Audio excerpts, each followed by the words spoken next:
কিসের কষ্ট? মুখ পুড়ি? শোন, ছোটবেলা থেকে শুনেছিলাম প্রসব যন্ত্রণার থেকে বড় যন্ত্রণা কিছু হয় না। তোরা তো প্রসব যন্ত্রণা পাসনি, তোরা তো যৌন যন্ত্রণা পেয়েছিস। যৌন যন্ত্রণা তো প্রসব যন্ত্রণার মতো এত ভয়ঙ্কর নয়।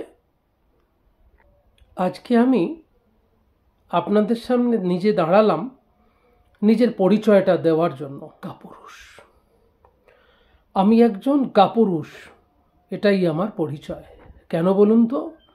কারণ আমি একটি কন্যা সন্তানের পিতা।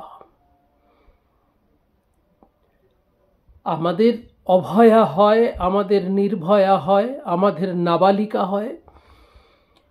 টোটোর স্প্রিং গলায় পেঁচিয়ে ঘাড়ের হাড়টা ভেঙে দিয়ে তাকে মরা মানুষকে ধর্ষণ করা হয়। তাহলে কন্যা সন্তানের পিতারা কাপুরুষ নয় তো কি? অভয়াকে বলে দিয়েছি, অভয়া তোর আরেকটা নতুন বান্ধবী হলো মা, ওয়েলকাম করিস, ওয়েলকাম করিস মা। আসলে ছোটবেলায় যখন বাড়ি থেকে কাজে বেরোতাম বলে দিত ল্যাকটোজেন নিয়ে এসো বা সেরেল্যাক নিয়ে এসো, মেয়ে খাবে। নিয়ে আসতাম। মেয়ে যখন বড় হলো, স্কুলে ভর্তি করলাম, কলেজে ভর্তি করলাম, তখন থেকে শুরু হলো সমস্যা। বুকে করে আগলে নিয়ে পড়াতে নিয়ে যেতাম, স্কুল কলেজে দিয়ে আসতাম। কারণ আমরা তো কাপুরুষ। আসলে জানিস মা, তোদের সকলের উদ্দেশ্যেই বলছি, আমি তোদের সকলের উদ্দেশ্যে বলছি। কারণ রক্ষা শব্দটার সঙ্গে তো তোরা কেউ পরিচিত নয় ঠিক করে। কারণ রক্ষা শব্দটা যে যক্ষা রোগে আক্রান্ত মা।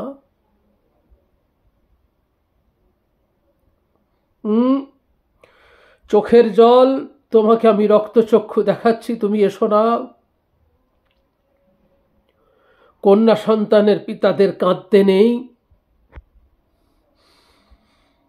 তারা যন্ত্রণা পাওয়ার জন্য পৃথিবীতে এসেছে, তারা কাঁদবে কেন? না না না, আমি কাঁদছি না, মার্জনা করবেন, আমি কাঁদছি না।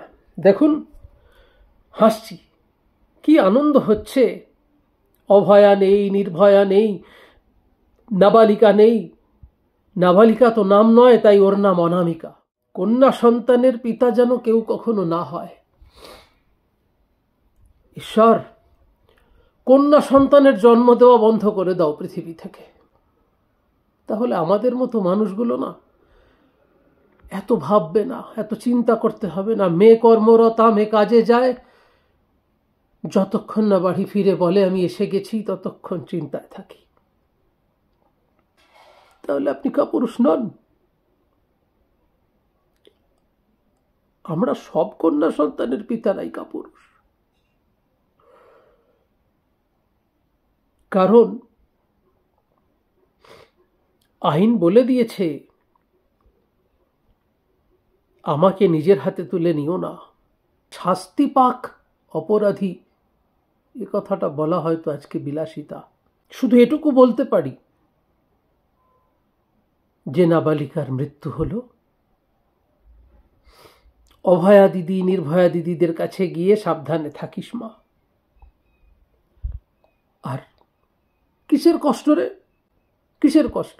মুখ পুড়ি? শোন, ছোটবেলা থেকে শুনেছিলাম প্রসব যন্ত্রণার থেকে বড় যন্ত্রণা কিছু হয় না। তোরা তো প্রসব যন্ত্রণা পাসনি, তোরা তো যৌন যন্ত্রণা পেয়েছিস। যৌন যন্ত্রণা তো প্রসব যন্ত্রণার মতো এত ভয়ঙ্কর নয়।